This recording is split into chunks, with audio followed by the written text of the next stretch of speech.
The cost of living is an issue that we experience on a day-to-day basis. We often share anecdotes of how things have soared in price. My car, I used to fill it up for £22, now it's £32. Our electricity bill used to be like, I don't know, £20, £25. In February it was £150. The coffee that I buy has nearly doubled in price. Just own brand lemonade has tripled in price since last summer, and it's just basic.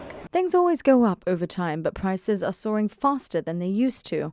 Is this impacting shopping habits? A lot of students do tend to starve themselves at times because there's not enough for us to be able to afford to be eating as well, which is experienced from some of my friends from Gibraltar as well who are in other parts of the UK, and some of my friends who are originally from the UK, that we all see it. We all see the cost of living affecting us, and it's not fair on the students either. Well, I've got to be a lot more careful now.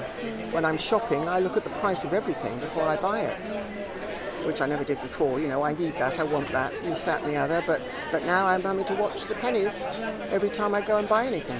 For the first time for years and years and years, I've had worried nights, you know, how are we going to pay this bill and that bill? Same, we have to spend the money because we have to eat and we have to carry on with our lives, but we have to pay for it. We are all aware of it, yeah, and obviously the ones who suffer are the ones that are, well, less off, and eventually it's going to be even worse for them. I work in finance, I work at a bank, so obviously it's affected us quite a bit. People's mortgage costs are going up, people's loans costs are coming up.